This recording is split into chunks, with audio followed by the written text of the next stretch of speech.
ഇതിൻ്റെ ടൈറ്റിൽ എന്ന് പറയണ മാലിന്യമുക്തമായ നവകേരളം എന്നാണ്. പക്ഷെ ഞാനിതൊരു നെഗറ്റീവ് കമൻ്റ് ആയിട്ടല്ല പറയുന്നത്, പോസിറ്റീവായിട്ടൊക്കെ പറയണമെന്ന് എനിക്ക് ആഗ്രഹമുണ്ട്. പക്ഷെ ഇന്നത്തെ കേരളത്തിൻ്റെ അവസ്ഥ എന്താണെന്ന് ഞാൻ പറയാൻ തന്നെ നിങ്ങൾക്കറിയാം. ഞാൻ പറയാം വാവ് കേരളം നവകേരളമാണ്, എന്ത് മാലിന്യമുക്തമാണെന്നൊക്കെ പറഞ്ഞാൽ ഞാനത് പറയണ ഫേക്കാണ് തോന്നും. ഗവൺമെൻറ്റിൻ്റെ ചിത്രാഞ്ജലി സ്റ്റുഡിയോ ആണ്. ഈ ചിത്രാഞ്ജലി സ്റ്റുഡിയോ ഈ മാലിന്യമുക്തമാണോ അല്ല മാലിന്യത്തിൽ കിടക്കുകയാണോ എന്ന് നിങ്ങൾക്ക് കാണുമ്പോൾ അറിയാം. ഞാൻ താമസിക്കുന്ന ഏരിയ പോലും ഭയങ്കര നാറ്റവും കൊതുകുമാണ്. ഇതാ ഇവിടെ കൊതുകാണ്. ഈ കൊതുകിൽ നിന്നാണ് നമ്മളൊക്കെ വർക്ക് ചെയ്യുന്നത്.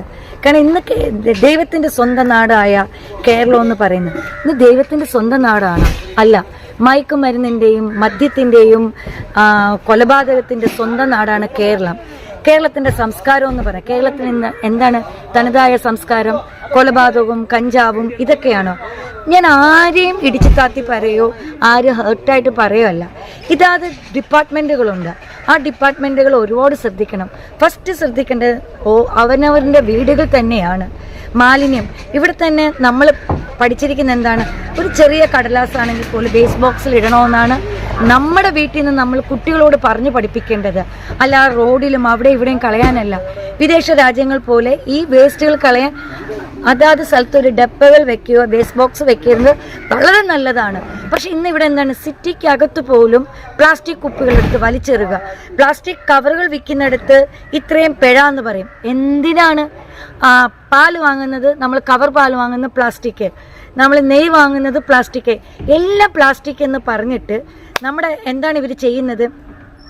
ഈ പ്ലാസ്റ്റിക് വിൽക്കുന്നവരുടെ നിന്ന് വലിയ പിഴയും. അപ്പോൾ ഗവൺമെൻറ് ആദ്യം ചെയ്യേണ്ട ഒറ്റ കാര്യമേ കവർ പാൽ എന്ത് ചെയ്യണം? ഈ പ്ലാസ്റ്റിക് കുപ്പികളിലാണ് ഡ്രിങ്ക്സ് വരെ വരുന്നത്.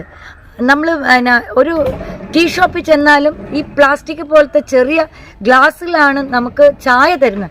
ഇതൊക്കെയാണ് ആദ്യം നിർത്തേണ്ടത്. അപ്പം ആദ്യം എന്താണ് നന്നാവേണ്ടത്? അതാത് തലപ്പത്തിരിക്കുന്ന മുകളിലിരിക്കുന്നവർ നന്നായാൽ മാത്രമേ താഴെ ഇരിക്കുന്നവർ നന്നാവുള്ളൂ. വീടുകളിലും അങ്ങനെ തന്നെയാണ്. മുകളിലിരിക്കുന്നവരെ കണ്ടുപഠിക്കുന്നതാണ് കുട്ടികളും ചെയ്യേണ്ടത്. അപ്പോൾ ആദ്യം അവനവൻ്റെ വീട്ടിൽ നിന്ന് തൊടുക. അത് കഴിഞ്ഞിട്ട് ഗവൺമെൻറ്, ഞാൻ ആരെയും ഹർട്ടായിട്ട് ആരെയും ഇടിച്ചു താത്തി പറയണതല്ല. എനിക്ക് ഈ ഒരു അവസരം വന്നപ്പം ഞാൻ ആ സ്പേസ് ഉപയോഗിക്കുന്നേ ഉള്ളൂ. ആദ്യം മുകളിലിരിക്കുന്നവർ നന്നാവുക. പിന്നെ ഇവിടെ നവകേരളം എന്ന് പറയുന്നു, മാലിന്യമുക്തമായ നവകേരളം. ആദ്യം ഇവിടെ റോഡുകൾ ശരിയാണോ? ഹെൽമെറ്റ് വെച്ചിട്ട് കാര്യമില്ല, സീറ്റ് ബെൽറ്റ് ഇട്ടിട്ട് കാര്യമില്ല. ആദ്യം വേണ്ടത് റോഡുകൾ മര്യാദയ്ക്ക് നന്നാക്കുക. ഒരു റോഡ് കീഴിലിട്ട് ഒറ്റ മഴയിൽ ഇത് പോകുന്ന ഇതിനാണ് മാലിന്യമുക്തമായ നവകേരളം എന്ന് പറയുന്നത്. ചെളിയും കുണ്ടും കുഴിയും, ഒരു മഴ പെയ്ത് എന്ത് ചെളിയാണ്.